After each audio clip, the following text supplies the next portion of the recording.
selamat datang di wilayah Mikael. Berlokasi di area perumahan Taman Aries, Blok A sampai dengan D dan sekitarnya, yang dahulu merupakan bagian dari wilayah Stefanus. Namun dikarenakan wilayah yang luas, serta pertumbuhan umat yang semakin banyak, dilakukan pemekaran menjadi wilayah Mikael yang terpisah.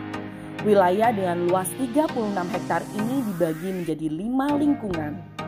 Lingkungan Mikael 1 yang meliputi sebagian Blok A, serta Jalan Kembang Kencana yang meliputi 51 kakak atau 168 umat.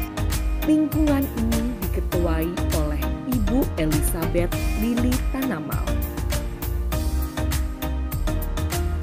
Sebagian lain dari Blok A yang masuk ke dalam lingkungan Mikael 2. Ada 56 kakak atau 172 umat yang tergabung dalam lingkungan Mikael 2 ini. Saat ini Mikael 2 diketuai oleh Bapak Laurentius Rudi Hartono. Mikael 3 meliputi seluruh Blok B Taman Aries.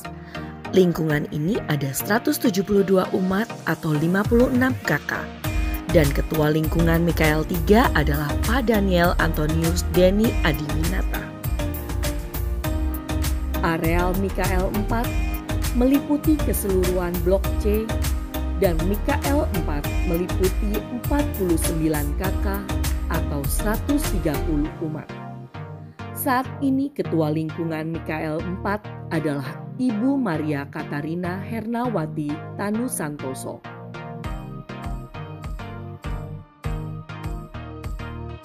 Taman Aries Blok D yang merupakan lingkup dari lingkungan Mikael 5. Lingkungan ini memiliki 66 kakak atau 149 umat. Ibu Sisilia Susanti adalah ketua lingkungan untuk Mikael 5 saat ini. Nama yang dipilih sebagai pelindung wilayah adalah Santo Mikael, salah satu dari malaikat utama Allah. Santo Mikael adalah malaikat agung yang dikenal sebagai pembela kaum beriman yang menghadapi serangan musuh. Digambarkan dalam kitab Wahyu mengenai pertentangan antara yang baik dan yang jahat. Ketika wilayah Mikael dibentuk pada tahun 2005, Bapak Rudianto terpilih sebagai koordinator wilayah Mikael.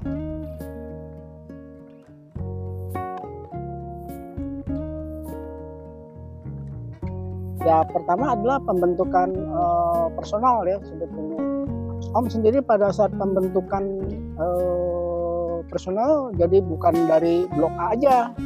Nah, kita keliling ke Blok B, Blok C, Blok D. Jadi semua dari yang ada di Blok A, B, C, D itu harus punya personal di dalam kepengurusan. Kita membentuk, ya mungkin ada ketua, Om sendiri, ada wakil ketua, ada sekretaris, ada bendahara, ada seksi liturgi. Seksi liturgi ini mesti ada banyak karena di Katolik ini kan liturginya kuat sekali, jadi harus banyak. Terus ada seksi sosial, ada seksi umum, terus ya ketua-ketua lingkungan.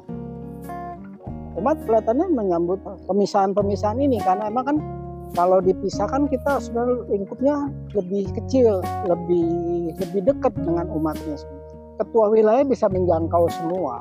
Jadi Om berpikir supaya semua bisa dikenal, setiap ada acara Om keliling. Mikael 1, Mikael 2, sampai Mikael 5.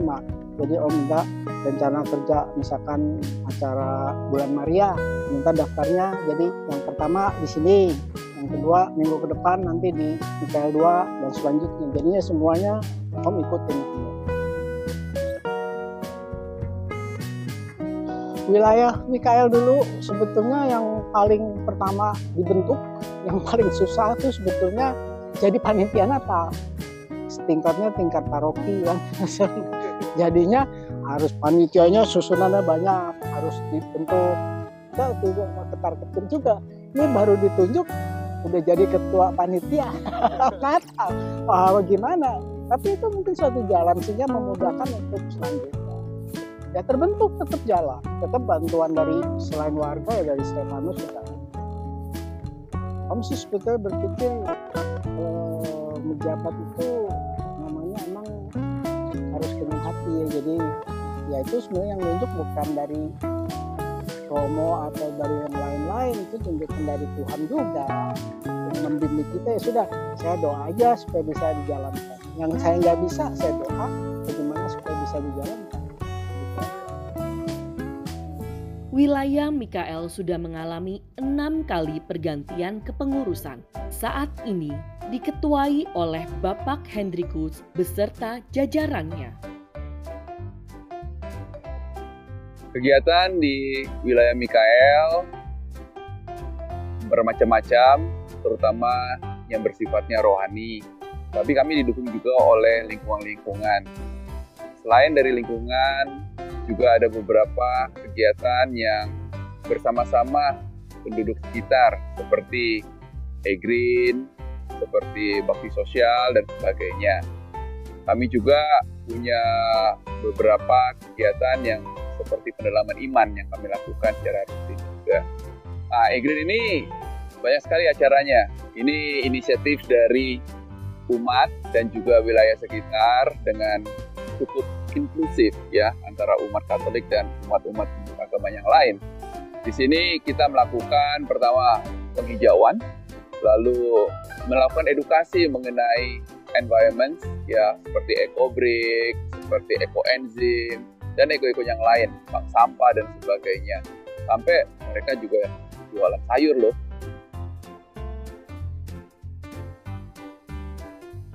Kendala itu banyak ya, terutama kalau umat nggak saling kenal ya, kendalanya mereka nggak mau ngumpul. Ada pepatah namanya tak kenal maka tak sayang, gitu kan. Jadi mereka kalau sudah saling kenal, ngobrolnya enak, mereka sayang, akan kangen pasti. Begitu ada acara, mereka pasti datang. Jadi ya kita harus mencoba mendekati mereka dengan acara yang mereka mau. Seperti mau jalan-jalan dulu, oh, yuk kita jalan-jalan. Setelah mereka yang kenal, mereka pasti mau berkumpul. Ya acaranya semua orang kan punya selera.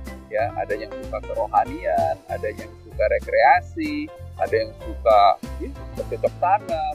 Nah kita kelompokkan mereka. Tapi mereka akhirnya sepakat kalau sudah bersama-sama akhirnya jadi cair mereka dan mau berkumpul bersama, sehingga semua acara bisa lancar, bisa banyak yang datang. Ya paroki cukup banyak membantu ya, seperti di e-green kita punya kegiatan kayak yang terakhir posyandu lansia dibantu oleh paroki juga untuk membeli beberapa peralatan kesehatan yang kita perlukan secara rutin. Juga paroki juga memperhatikan kaum kecil dan tersingkir. Ya kita punya dana seperti Tunawisma dibagikan juga kepada umat dan sebagainya. Dan paroki juga suka membantu sosial seperti bakso dan sebagainya. Momen yang paling indah, semuanya indah.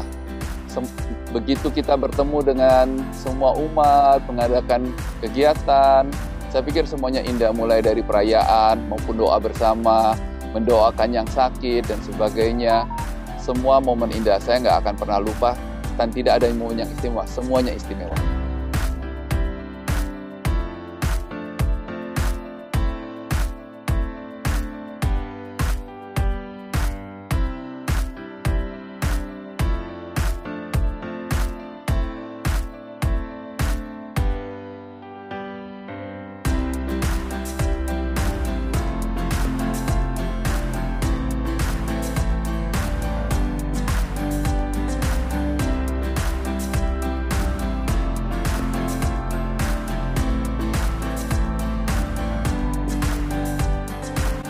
Wilayah Mikael yang masih terhitung muda ini tentunya akan terus berkembang dan menjadi lebih baik dengan dukungan dan harapan dari para umatnya.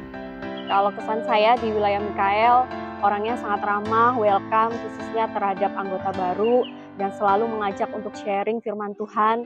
Kemudian untuk anggotanya itu variatif dari senior, junior, itu sangat membantu dalam setiap kegiatan di lingkungan. Orangnya itu sangat kompak, kegiatannya banyak dan sangat bermanfaat khususnya untuk anggotanya, dan terutama di masa COVID saat ini itu penting sekali untuk terus dalam komunitas, terutama saya sebagai anggota baru. Saya tinggal di Aries dari tahun 81 sebelum pembentukan wilayah. Yang paling terkesan dengan wilayah Mikael adalah kekompakan dari semua warganya. Itu dari awal berdirinya Mikael, kita sudah kompak berdiri. Entah bapak-bapaknya, entah ibu-ibunya, dan anak-anaknya. Terutama sebelum ini adalah OMK-nya, sampai bisa membentuk paduan suara. Itu yang membuat saya terkesan dengan wilayah Mikael. Pada waktu pembentukan wilayah Mikael, saya masih ikut menjadi guru Bina Iman, di mana kita masih bisa membentuk center class. Saya bisa menghibur banyak anak-anak Bina Iman. Saya bisa mencari dana untuk Bina Iman itu sendiri, untuk wilayah. Sebetulnya dana yang bukan untuk Bina Iman, untuk wilayah. Jadi kita setiap tahun selalu ada kegiatan center class. Jadi itu yang menjadi kesenangan saya. Kesan dan kesan saya selama menjadi warga Mikael 4 ini adalah cukup terberkati sih, karena di Mikael 4 ini dari kepengurusan dan kegiatannya lumayan aktif dan sering banyak acara kayak seperti kegiatan rosario, ibadah, dan lain-lain gitu. Kesan saya sebagai warga Mikael 5, meski pengurus-pengurusnya usianya sudah tidak muda lagi, tetapi terus punya semangat untuk menjadi lebih baik. Salah satu contohnya, di masa pandemi ini doa-doa lingkungan tetap terus berjalan lewat online Zoom. Warganya itu sangat ramah, apalagi ke anak-anak yang masih bertumbuh lah. Entah itu masih kecil atau kayak remaja, dan ya mereka sangat bisa nemenin semuanya supaya ya kita ikut ke acara mereka juga. Gitu, kayak waktu itu sih kalau aku diajakin untuk doa bareng gitu. Jadi belakangan ini kan OMK itu baru mulai bergerak lagi. Momen terbaiknya itu ya pas aku benar-benar bisa ya bergaul lagi gitu sama OMK. Karena mindset kita juga dapet dan ya bisa saling ngobrol gitu kan, kehidupan Katolik sebagai anak muda tuh gimana. Sebenarnya sudah bagus, harapannya tinggal mungkin soal kegiatan. Kegiatan mungkin memang rada sedikit sulit, apalagi karena COVID sekarang ya, jadinya harus mempunyai panitia yang cukup kuat. Kalau kita udah tingkat wilayah kan banyak orang. Harapan saya untuk teman-teman atau umat di wilayah Mikael ya semakin kompak, semakin berbeda rasa, semakin mau bersalam sapa satu sama lain, dan juga saling mendukung satu sama lainnya dan mengencourage anak-anak muda, beri ruang untuk anak muda untuk berkarya. Kadang-kadang keaktifan dari banyak warga yang mesti hayo. Jadi itu ya kekurangan kita, dan kita perlu ada lagi acara-acara yang menarik sehingga membuat wilayah Mikael bisa lebih guyup lagi, terutama khususnya yang OMK ya. Dan pesan kami untuk warga Mikael, marilah berperan aktif dalam kegiatan-kegiatan di paroki dan di lingkungan. Terus pertahankan semangat persaudaraan di masa COVID saat ini untuk membangun masa depan gereja yang kuat. Satu kata untuk Mikael adalah, kalau kita mau kompak, kita harus aktif, kita harus maju, kita untuk demi kegiatan bersama untuk menumbuh kembangkan iman kita secara Katolik. Satu kata untuk Mikael, tetap semangat, tetap jadi berkat buat orang banyak, terutama untuk warga lingkungan Mikael 4. Dua kata untuk Mikael, teruslah berkarya. Semoga wilayah Mikael ini bisa terus berkembang, dan terutama anak mudanya, karena anak mudanya yang nantinya meneruskan Mikael ini sendiri. Selamat ulang tahun yang ke-30 Paroki MKK. Jaya! Selamat ulang tahun ke-30 untuk Paroki Meruya, Gereja Maria Kusuma Karmel.